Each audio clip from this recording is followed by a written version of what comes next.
Welcome to the Writing Corner. My name is LD Valencia, and today I want to start a new series where we're going to be talking about the keys to success.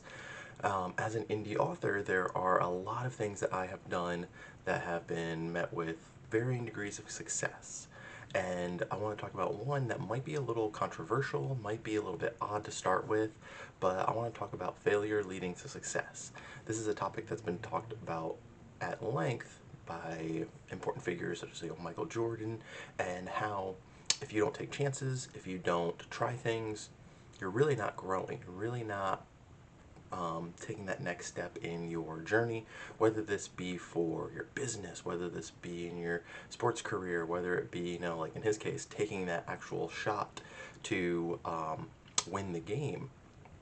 Now, there have been a lot of areas where I have tried things and things have not gone well, so I want to talk about a couple of those things and how they've helped me grow and shape me as a creator, as a writer.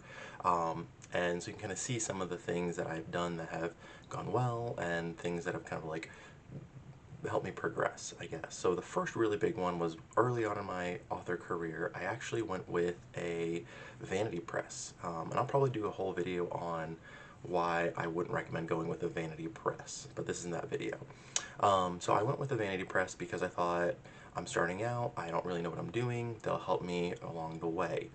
Now, I paid them a lot of money and they gave me a product that I was not super pleased with. So that's one reason why I didn't enjoy the process.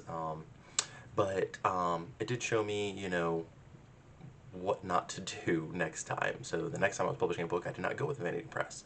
I wasn't pleased with the product. I wasn't pleased with the editing, all these things.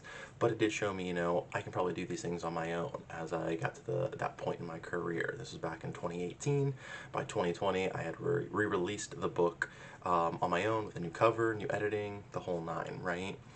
So for me, it wasn't a good experience. So I wouldn't do it again, and I wouldn't recommend it to other people. Another way I have kind of failed to succeed, I guess you could say, is in kind of my social media, specifically like TikTok. I wasn't one of those people that had like overnight success. I never really went viral, so to speak, right? I've had a couple of videos that done well, but for the most part, it's been like a couple followers here, a couple followers there, some growth here, some growth there, until eventually, I'm starting to make good sales on TikTok Shop and everything, right? So, for me, I see it as kind of like a jumping off point because my new trajectory was to move to YouTube and eventually start doing more long-form content, as we still aren't 100% sure what's happening with TikTok and its presence in the United States.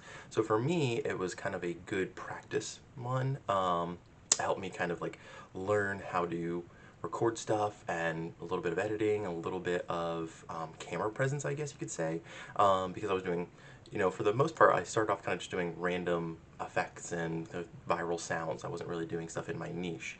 And I learned like, hey, I need to stay in my lane and I need to stay in this niche, right? So for me, it was a good learning experience, but it wasn't great as far as like getting a ton of sales and growing really fast like some authors have. Some authors have been very fortunate in putting stuff out and it's met with tons of success, and that's awesome for them. I love that, and it can only help me in the long run because I am also an indie author, and hopefully, I'll be able to reap a little bit of the success of other indies because it's shown a spotlight on indies and how we can be really, really good authors as well. So those are just two really important ways, I guess you could say, that I have failed growing in my success as an author.